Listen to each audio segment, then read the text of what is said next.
wanna sing, but I can't speak. I'm paralyzed when you're next to me, running on dreams, 'cause I can't see how this could be reality.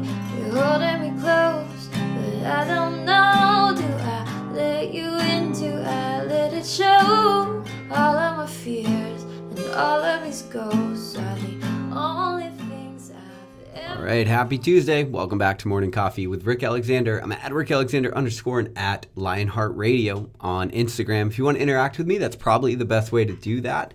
That introduction music was by Brittany Taylor, as always, and she's at Brittany Taylor on Instagram.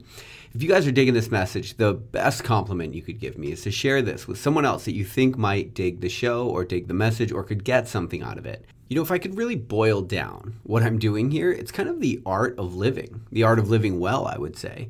And that's funny because we don't really think about our lives as an art form. But if you think about what art is, it's the expression of human creative skill and imagination. And typically it's something like painting or sculpture or producing some kind of work. But isn't that what we're doing with our lives? We're producing some kind of work as a contribution to the world for us having been here. And I think that what I'd like to do in this show is really just break down the different ways that we can do that so we can make sense of it all. You don't have to agree with all of my opinions, and most likely you probably won't, and it'd probably be an issue if you did. I think we can disagree on things, but I could still bring something, or you could bring something to me. I might not buy into the concept fully, but it's still something that I could use to change my life, and that's what I really care about. And so that's what I'm hoping to do here with you today and every day, is I want to introduce a topic that just helps you bring your gifts to the world in a way that allows you to look back at the end of your life and just feel content and happy with the work that you've done and the things that you've accomplished. And truthfully, if you think about making that a little bit more micro, it's like you get to the end of every day, how many days just sort of run on into each other? So like Tuesday, Wednesday, Thursday, you can't differentiate them from any other Tuesday, Wednesday, or Thursday. But I think if we get to the end of each day and you can look back and you can say, today I did it. Today I did exactly what I should be doing on this earth. Well, then you're ahead of 90% of people, because most people have no idea what they're doing down here. Which, if that's you, not a big deal. That's why we're doing the show. But I just wanted to make that abundantly clear. Is that, like, I'm not looking for some kind of validation for you to buy into what I buy into. I just love conceptualizing these things that are associated with our lives and exploring them, because that's what we're doing here, in my opinion. Like this whole entire life is just about having these astounding experiences that you wouldn't get any other way besides being in time and space and going through the hurt and the pain and the joy and the ecstasy and all of the things that make life life. And so that's what we're doing with Morning Coffee. If you guys are interested in working through some of the issues in your own life, figuring out a little bit more about who you really are and what you want out of this life, the Clarity Academy, which has a new and improved curriculum, is about 50% full. And of course, we have the immersion weekend as well. So the online course is 12 weeks. That launches on July 22nd. If you're interested, go to rickalexander.com and you can sign up there, or hit me up on Instagram if you have questions.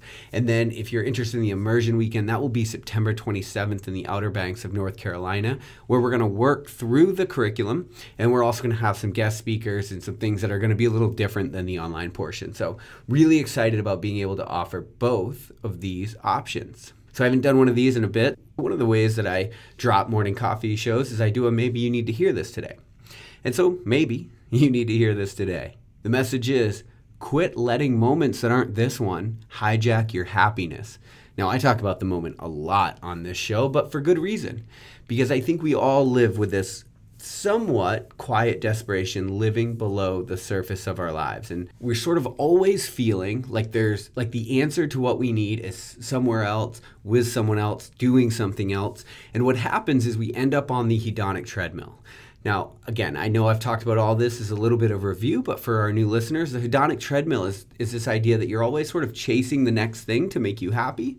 But as soon as you attain that thing, then you are going to fall back down to your relative level of happiness. the same level of happiness that you were before you achieved that thing, which is why we can't put our happiness in any single thing or achievement or even to wrap our identity up in it, because it's too ephemeral. It's going away like everything else in this world. And so then you have to ask yourself, well, what are you looking for? What would make this life worth it? What would stop that voice of quiet desperation, that subtle desperation that lives below the surface that always says we need to be somewhere else? I'll tell you what it is, and it's understanding that where you are is absolutely perfect. And that's why I talk about the moment so often. That's what's so important about leaning into where you are and understanding the beauty. Everywhere you go, if you just look at it and you think, what is beautiful about right now, it'll give you something to be grateful for, and you'll have an opportunity to lean into the moment. See, most of us, we allow moments that aren't this one to hijack our happiness and our well-being. And as a result, we always feel like, well, we need to get to the next moment or the next moment or the next moment. But the truth is that all of that running is just spinning your wheels and you're not actually going anywhere. That's why the hedonic adaptation occurs on the treadmill. That's why it's called the hedonic treadmill. And you know what's interesting is, if you think about the two things that really are going to take away from your life, the first one is the past and the second one is the future. Now, the future is obviously interesting because there are an unlimited number of ways that your life could unfold from this one. And so to speculate on all of those is a little bit of a waste of time. Like, you can figure out where you're going, you can set your aim, but you have to leave space and be open to the path unfolding as the path will unfold, because you have no way of really knowing what that is. Now, one thing that's interesting is if you start to lean into the moment more, what you understand to be true is that it almost doesn't matter how it unfolds, because you're so good at being present and understanding what's great about right now. Now, the interesting thing about the past is it doesn't actually exist anywhere. Right? It's just a concept. The past only exists in your mind. It's only you that is continuing to choose to drag that in to your present moment. And so what would happen if you decided to stop allowing the past to dictate the future? That's the question that you need to ask yourself. Because what's true is that the past says nothing about who you are. All it says is about things that you've gone through. So once you've combed through what you've gone through and you've figured that out, you've got to let yourself off the hook, because again, the past doesn't exist anymore. It doesn't exist anywhere. And it's a trap to think that you're going to replay it enough times to actually change it. It's no longer here. It's gone. And so it's only you that's dragging it into the future, and it's you that's allowing what has occurred to dictate what's happening now with you. And again, like I said, it doesn't say anything about you. It just says about what you've gone through. And so you got to stop wrapping your identity up in it. You got to stop thinking that whatever you've gone through says anything about who you are now. If you've learned from it, you've done your job. Regardless of what you've screwed up, regardless of what's gone wrong, if you've learned from it, you've done your job, and that's all you can do. At this point, it no longer exists. So for you to continue to bring it up, you're the one that's choosing to allow other moments to hijack the one that you're in right now. And if you never make a different choice, you'll never get a different result.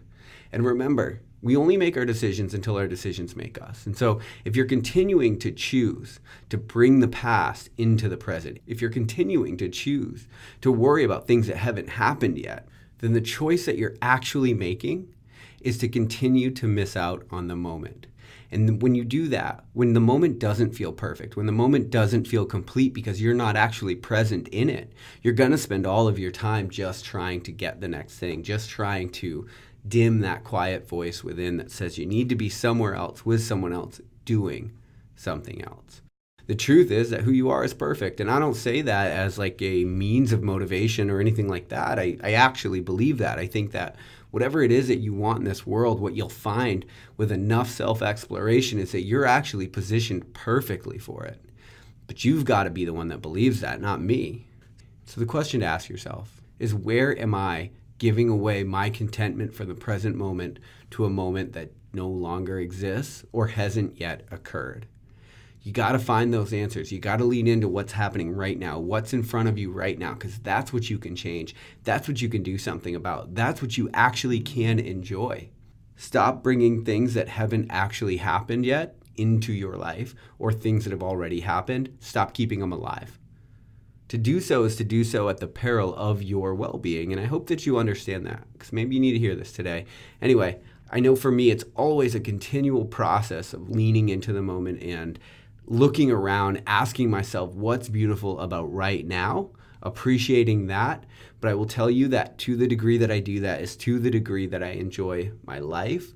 And you keep doing it over and over, you habituate that behavior, and it's going to change your life, I promise you. You'll no longer feel that quiet desperation. And then all of the things that you do, they don't become something to hinge your identity on. They just become an extension of this experience that you call life. And that allows you to enjoy them without putting the pressure of needing to put your identity on them. This life doesn't need to have so much pressure around all of the little things you do. It's only us that are choosing to do that. And so if you can take that pressure off by understanding that what's happening right now is actually perfect, well, then you're free to enjoy the moment in any way that you want to. So hopefully this makes sense for you. I love you guys. We're going to talk tomorrow, though, on Morning Coffee.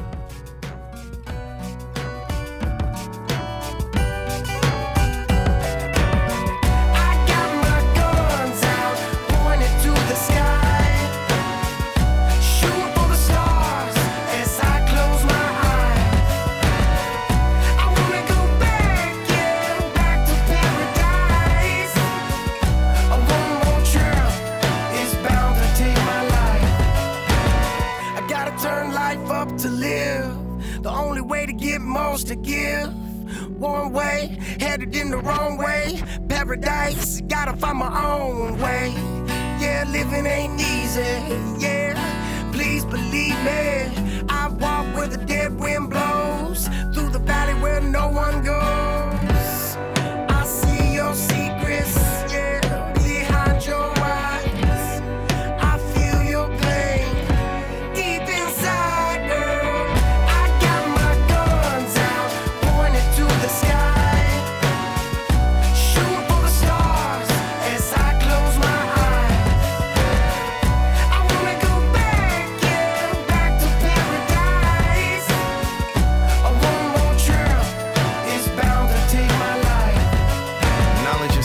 Don't produce knowledge or wealth. I'm running from self, suicidal, gunning for self, separating me from me, cause I'm a bad influence. I talk myself into it, doing what I ain't supposed to be doing, elevating, transcending past the part of me pretending from the beginning he been hypocriting, bullshitting, ain't have a roadmap, but he was smart enough to know that, straight off track, but he was smart enough to go back, or maybe force back, due to tug of war between the spirit and the mind, the evil and divine, the groupies in the line, the front and from behind, the malt liquor, vodka and cran, the red wine. The Buddhist man told me go experience life, and the Muslim said the opposite. Well, both of them right. And the Christian told me that I need to learn to believe. The atheist said the same, just believe in me.